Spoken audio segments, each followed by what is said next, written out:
గౌతమ్, అహల్య ఇద్దరూ మాట్లాడుకుంటూ ఉంటారు. ఇంకా శ్రావ్య గురించి అలా మాట ఇచ్చేసారేంటండి మీరు?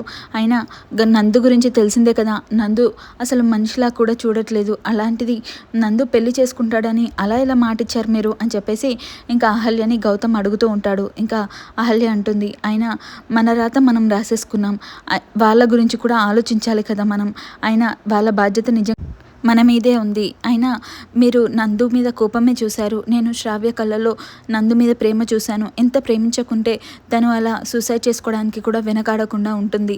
అందుకే శ్రావ్య మంచి కోసం ఏం చేసినా పర్లేదు. నిజంగా వాళ్ళ పెళ్లి చేయాలండి. మనకి ఆ బాధ్యత ఉంది. మన రాత మనం రాసుకున్నప్పుడు వాళ్ళని బాధపెట్టి వాళ్ళ రాత చేంజ్ చేయాల్సిన అవసరం మనకేంటండి? వాళ్ళని ఖచ్చితంగా ఒకటి చేయాలి అని చెప్పేసి అహల్య అంటూ ఉంటుంది. అదంతా కరెక్టేనండి. కానీ అది ఎలా సాధ్యం అనేది నాకు అర్థం కావట్లేదు.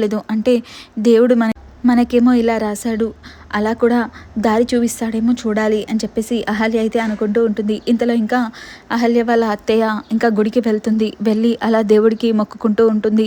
ఇంతలో ఇంకా అక్కడ పంతులు చూస్తాడు. చూసి, ఏమమ్మా అందరూ బాగున్నారా, ఎలా ఉన్నారు అని చెప్పేసి అడుగుతూ ఉంటాడు. ఇంతలో ఇంకా అహల్య వాళ్ళ అత్తయ్య అయితే అస్సలు బాగలేము అని చెప్పేసి అంటుంది. ఏం జరిగిందమ్మా అని చెప్పేసి ఇంకా పంతులు అయితే అడుగుతాడు. అడిగాక అసలు జరిగిందంతా ఇది అని చెప్పేసి మొత్తం ఇంకా స్టోరీ అంతా చెప్తూ ఉంటుంది. ఇంతలో ఇంకా ఆ దంపతులని భగవంతుడే కలిపాడు. ఇంతమంది ఇంత చేసినా కూడా ఆ దంపతులు కలిశారంటే ఖచ్చితంగా ఏదో కారణం ఉండే ఉంటుంది. మనం ఆహ్వానించాలే, తప్పదు అని చెప్పేసి అతనైతే అంటాడు. అన్నాక మేము కూడా అదే అనుకున్నాం, కానీ ఇక్కడ పరిస్థితి చాలా తారుమారుగా ఉంది. ఇంట్లో వాళ్ళు అస్సలు ఒప్పుకోవడం లేదు. మా అత్తయ్య గారు ఏమో విరుచుకుపడుతున్నారు. ఇంట్లో అందరూ ఒకరికి కోపం పెరిగిపోతుంది. అస్సలు మనశ్శాంతి లేదు. ఏం చేయాలో అర్థం కావట్లేదు పంతులు గారు అని చెప్పేసి తనైతే అంటుంది. అన్నాక ఇంకా శాంతి పూజ చేస్తే అంతా మంచి జరుగుతుందమ్మా. ఇంట్లో కొత్త దంపతులతో కనీసం సత్యనారాయణ స్వామి పూజ అయినా చేయించారా లేదా అని చెప్పేసి పంతులు అయితే అడుగుతాడు. ఎక్కడ పంతులు గారు, అసలు ఇంట్లో ఎవ్వరూ అది పెళ్లిలాగా కూడా అంగీకరించలేదు, ఇంకా పూజలు కూడా చేయలేదు అని చెప్పేసి అంటుంది. అన్నాక అయితే ఖచ్చితంగా సత్యనారాయణ పూజ చేయిస్తే ఇంట్లో అంతా మంచిగా జరుగుతుంది కదమ్మా అని చెప్పేసి అతనైతే అంటాడు. అన్నాక నేను కూడా అదే అనుకుంటున్నాను పంతులు గారు, కానీ మా అత్తయ్య గారు అస్సలు ఒప్పుకోరు. సరే అయితే మీరు ఒక పని చేస్తారా అని చెప్పేసి ఇంకా తనైతే అలా ప్లాన్ చెప్తుంది. చెప్పాక సరే అమ్మా అనుకున్నట్టే చేద్దాం, అలాగే దంపతులని పూజ జరిపించేలా చేద్దాం అని చెప్పేసి ఇద్దరు అనుకుంటారు. సరే పంతులు గారు మీరు రేపు వచ్చేయండి అని చెప్పేసి ఇంకా తనైతే అక్కడి నుంచి వెళ్ళిపోతుంది. ఇది ఇలా ఉండగా అదితి ఆలోచిస్తూ ఉంటుంది. అసలు ఏం జరుగుతుంది, గౌతమ్ నన్నే ప్రేమిస్తున్నాడు కదా, మరి అహల్య గురించి ఎలా ఆలోచిస్తున్నాడు అని చెప్పేసి ఇంకా అదితి ఆలోచిస్తూ ఉంటుంది. ఇంతలో అహల్యని ఊహించుకుంటుంది. అహల్య వచ్చి మాట్లాడుతున్నట్టు ఊహించుకుంటుంది. ఇంకా అహల్య వచ్చి ఇంకా అంటూ ఉంటుంది, అసలు ఏం చేస్తున్నావు అదితి, అయినా గౌతమ్ లైఫ్లో నుంచి నువ్వు వెళ్ళిపోయావు, వేరే ఆమె వచ్చింది, ఇంకా ఎందుకు అలా ఆలోచిస్తున్నావు అంటే గౌతమ్ నిన్ను ప్రేమించట్లేదు, నన్ను ప్రేమిస్తున్నాడు అని చెప్పేసి అదితి అంటుంది. అన్నాక ఇంకా నువ్వు అదే భ్రమలో ఉన్నావా, గౌతమ్ నన్ను పెళ్లి చేసుకొని వచ్చేసాడు, తన లైఫ్ తను చూసుకున్నాడు, ఇంకా నువ్వు నీ లైఫ్ చూసుకోకుండా ఊకే గౌతమ్ వెంట పడతావేంటి అని చెప్పేసి అంటూ ఉంటుంది. అయినా నువ్వేంటి నాకు చెప్పేది, నువ్వు ఇక్కడ నుంచి వెళ్ళిపోతేనే నాకు మనశ్శాంతిగా ఉంటుంది, గౌతమ్ లైఫ్కి ఎందుకు వచ్చావే, నీ వల్లే గౌతమ్ అలా చేంజ్ అయ్యాడు అంటే అది కాదు, గౌతమ్ నన్ను పెళ్లి చేసుకున్నాడు అంతే అయిపోయింది, నీ లైఫ్ నువ్వు చూసుకో, అనవసరంగా గౌతమ్ని ఇంకా ప్రేమించి నువ్వు అనవసరంగా నీ లైఫ్ని నాశనం చేసుకోకు అని చెప్పేసి అహల్య చెప్తున్నట్టు ఊహించుకుంటూ ఉంటుంది. ఇంతలో ఇంకా తన మీద పట్టరాని కోపంతో వస్తువులన్నీ విసిరేస్తూ ఉంటుంది. ఇంకా అహల్యని గుర్తు చేసుకొని అన్ని వస్తువులు విసిరేస్తూ ఉండడంతో ఒక్కసారిగా నందు అందరూ అలా తనని అదితిని కంట్రోల్ చేయడానికి వస్తారు. వచ్చి రాగానే అసలు మీకు కొంచెమైనా బాధ్యత ఉందా, కూతురు ఇలా అయిపోతుంటే చూస్తూ కూర్చుంటారా అని చెప్పేసి ఇంకా వాళ్ళ పేరెంట్స్ని అయితే తిడుతూ ఉంటుంది. అదితి అలా వాళ్ళందరినీ అరుస్తూ అక్కడ ఉన్న వస్తువులన్నీ పడేసి ఇంకా తన రూమ్లోకి వెళ్ళి డోర్ పెట్టుకుంటుంది. పెట్టుకోగానే ఆ రూమ్లో యాపిల్స్ చాకు కనిపిస్తుంది. కనిపించేసరికి చాకు తీసుకొని అహల్య నిన్నైతే అస్సలు వదలను అని చెప్పేసి తన కోపంతో రగిలిపోతూ ఉంటుంది.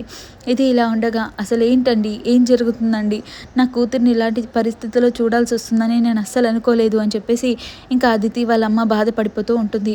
ఇది ఇలా ఇంకా గౌతమ్ వాళ్ళ అమ్మ అయితే ఇంకా వాళ్ళ నాన్నమ్మకు అడుగుతూ ఉంటుంది, నాకు పంతులు గారు కలిశారు, జరిగిందంతా చెప్పాను, ఇంకా పంతులు గారు అయితే శాంతి పూజ జరిపించాలి అన్నారు, అంటే ఇంట్లో అసలు ఏం మంచిగా ఉందని శాంతి పూజ చేపిస్తే అంతే కరెక్ట్ కావడానికి, అయినా ఇప్పుడేం పూజలు అని చెప్పేసి తనైతే అంటుంది.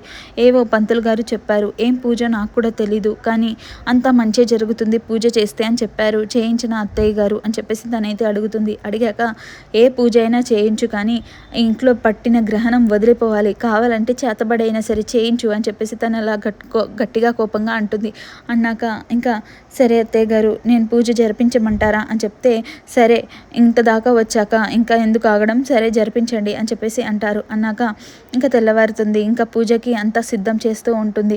ఇంతలో ఇంకా గౌతమ్ వాళ్ళ అమ్మ ఇంకా తను ఏమంటుందా అని చెప్పేసి టెన్షన్ పడిపోతూ ఉంటుంది. ఇంకా గౌతమ్ వాళ్ళ నానమ్మ అయితే అలా పైన నుంచొని ఇదేంటి అంతా సెట్ చేశారు కానీ అక్కడ సత్యనారాయణ కథ పూజ పెట్టారు, సత్యనారాయణ కథ ఫోటో పెట్టారేంటి అని చెప్పేసి ఆలోచిస్తూ ఉంటుంది. ఇంతలో ఇంకా అవును గౌతమ్ వాళ్ళు కనిపించట్లేదేంటి అని చెప్పేసి ఇంకా అప్పుడే గౌతమ్ వాళ్ళ చెల్లెలు అనడంతో ఇప్పుడు వాళ్ళ పేరు ఎందుకే అని చెప్పేసి అంటుంది.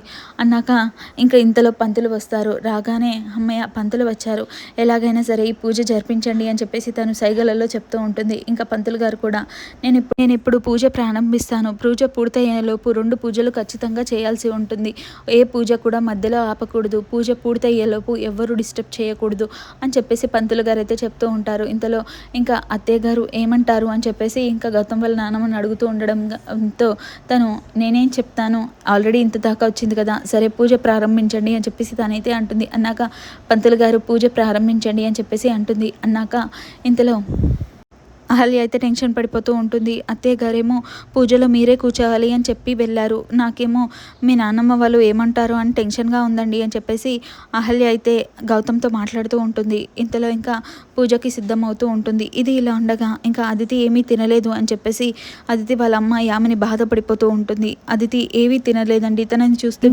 ఎంత సంతోషంగా తిరిగే పిల్ల సడన్గా తను బాధపడిపోతూ ఒక మూల కూర్చుంటే చూసి తట్టుకోలేకపోతున్నాను, ఆ గౌతమ్ని చూస్తే చంపేయాలన్నంత కోపం వస్తుందండి, నా కూతుర్ని ఇలా ఈ పరిస్థితికి తీసుకొచ్చాడు వాడు అని చెప్పేసి బాధపడిపోతూ ఉంటుంది. ఇప్పుడు బాధపడకు, తనకి ఏమైనా తినిపించు అని చెప్పేసి ఇంకా వాళ్ళ నాన్న అయితే చెప్తూ ఉంటాడు. అదితి వాళ్ళ నాన్న చెప్పడంతో ఇంకా తను అలా ప్లేట్ తీసుకొని ఏడుస్తూ అక్కడి నుంచి వెళ్ళిపోతుంది. ఇది ఇవాల్టి ఎపిసోడ్. మరి రేపు ఏం జరగబోతుంది, అదితి ఎందుకు సూసైడ్ చేసుకుంటుంది అనేది తెలుసుకుందాం. Thank you for watching. అలాగే నా వీడియోని సబ్స్క్రైబ్ చేయని వాళ్ళు ఉంటే సబ్స్క్రైబ్ చేయండి. Thank you for watching.